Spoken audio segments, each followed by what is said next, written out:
Doctor Yunus সরকারের সাবেক প্রভাবশালী ছাত্র উপদেষ্টা আসিফ মাহমুদ সজীব ভুঁইয়া, এনসিপির মুখপাত্র, তিনি বলেছেন যে ডিপ স্টেট সব ধরনের স্ট্র্যাটেজি সাজিয়ে রেখেছিল যাতে ডক্টর ইউনূস সরকার আরো 4.5 বছর ক্ষমতা থাকতে পারে। অর্থাৎ আওয়ামী লীগের যে 24-এর বিতর্কিত নির্বাচন, সেই নির্বাচনের পরে তারা যে কদিন থেকেছে, তারপরে 4.5 বছর, মানে আওয়ামী লীগ সরকারের পতনের পর থেকে আরো যে মেয়াদ থাকে, সেটি পূরণ করার জন্য কি কি করতে হবে তারা কিছু শর্ত দিয়েছিল এবং সেই হিসেবে তারা যাতে থাকতে পারে।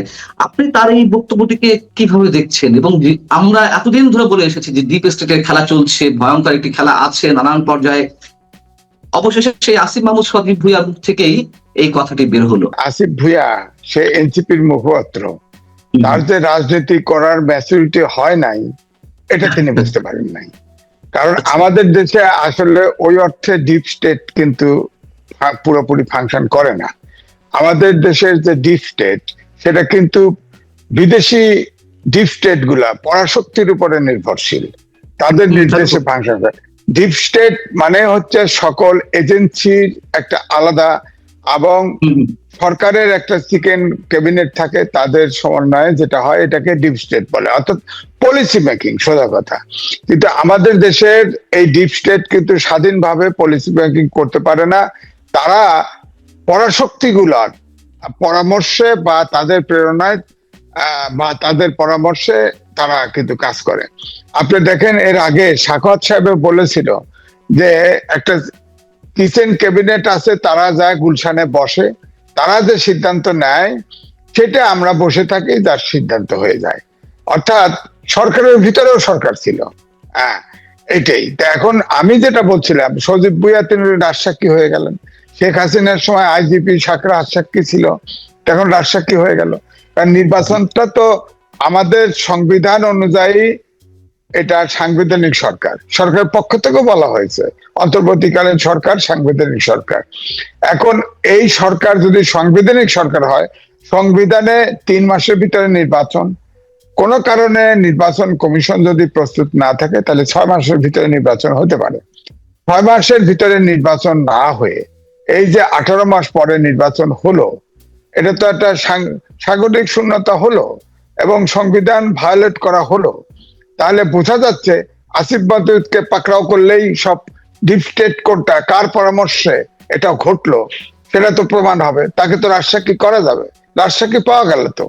সুতরাং যদি যদি আমার মনে হয় যে যদি এই প্রশ্ন চ্যালেঞ্জ করা, অনেক সময় বলে না যে জুলাই সনদের যদি অবৈধ হয় তাহলে সরকারও অবৈধ। এখন সরকার অবৈধ হতে পারে, হলে তো এখন এই আসিফ মাহমুদ সজীব ভুঁইয়া হবে রাজসাক্ষী, আর ইউনূস এবং অন্তর্বর্তীকালীন সরকার হবে আসামি, তার বিচার হবে। এখন আমি কিন্তু বহু আগে 2008 সালের নির্বাচনের আগে আমি যুগান্তরে লিখেছিলাম ভূ রাজনীতির ফাঁদে বাংলাদেশ। এখন কিন্তু প্রকৃতপক্ষে ভূ রাজনীতির ফাঁদে বাংলাদেশ, এবং আসিফ ভুঁইয়া আমার ধারণা সত্য কথা বলেছে, কিন্তু সে রাজসাক্ষী ফেসে গেছে। কারণ তারা এই সরকার অন্তর্বর্তীকালীন সরকার নির্বাচন যে দিতে চায় নাই, আমরা যতই বলেছি তারা স্বীকার করে নাই, কিন্তু এখন সে রাজসাক্ষী হিসেবে প্রমাণ হলো। কারণ আপনি ধরেন যত চুক্তি, গোপন চুক্তি যা কিছু হয়েছে এই ডিপ স্টেটের প্ররোচনায় বা পরামর্শে হয়েছে, এবং তারা সরকারে থাকতে চেয়েছে।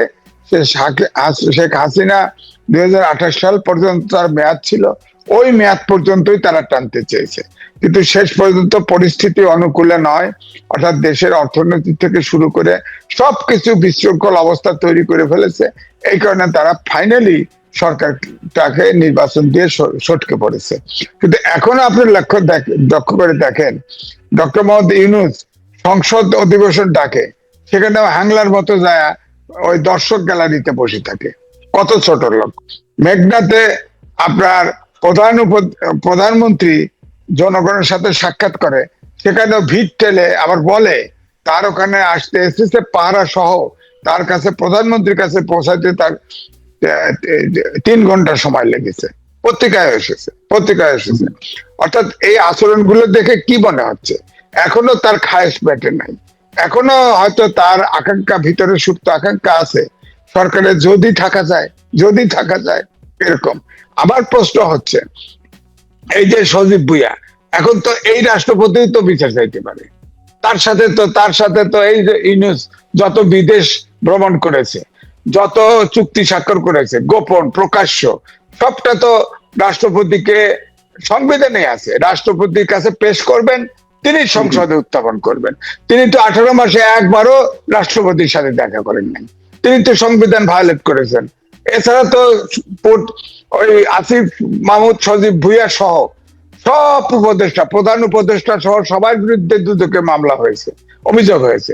এটা তদন্ত হতে হবে তো, বিচার হতে হবে তো, কারণ অভ্যুত্থানের পরে তো আমরা আইনের শাসন চেয়েছি, আইনের শাসন হলে তো বিচার হতে হবে। এখন সজীব ভুইয়াকে ইমিডিয়েটলি আমার মনে হয় গ্রেপ্তার করে তাকে রাজসাক্ষী করা দরকার। কিছু মাফ করে দিক, সমস্যা নাই, সেই আইজিপির মতো মাফ, কিন্তু তাকে ডিপ স্টেটকে কি পরামর্শ 18 তারিখে 28 তারিখ পর্যন্ত যে 28 সাল পর্যন্ত সরকার রাখতে চেয়েছে, এই যে খায়েশ, এটা তো আগে অস্বীকার করেছে, এখন তো অস্বীকার করতে পারবে না, সে তখন উপদেষ্টা ছিল। আগেও তো ধর্ম উপদেষ্টা বলেছিলেন সরাসরি যে শেখ হাসিনার সরকারের বাকি মেয়াদ আমরা পূরণ করব। ডক্টর ইউনূস বিভিন্ন জনের মুখ থেকে বের করলেন যে ডক্টর ইউনূসকে 5 বছর দেখতে চায়।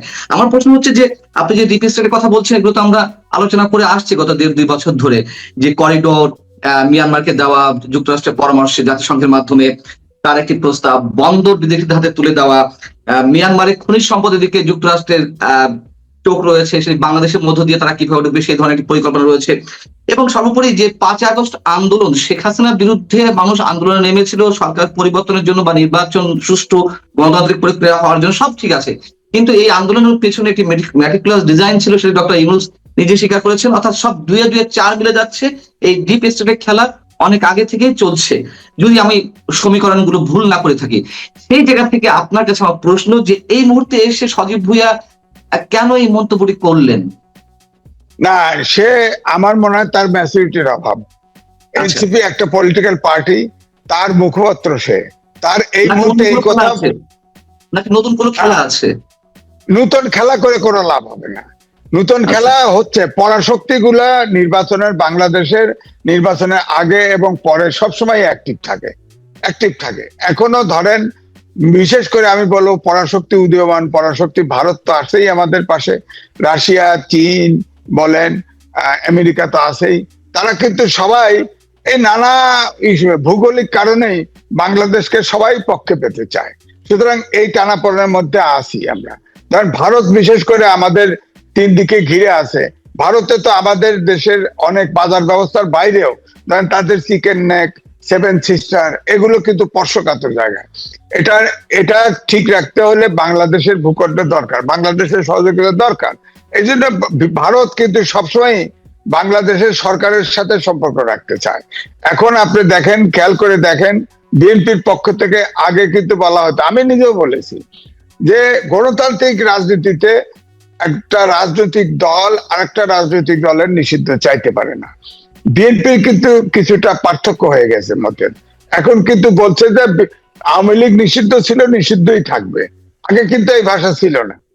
সুতরাং এখন এটা কি পরাশক্তির ইনভলভমেন্ট আছে কিনা এটা বুঝতে হবে।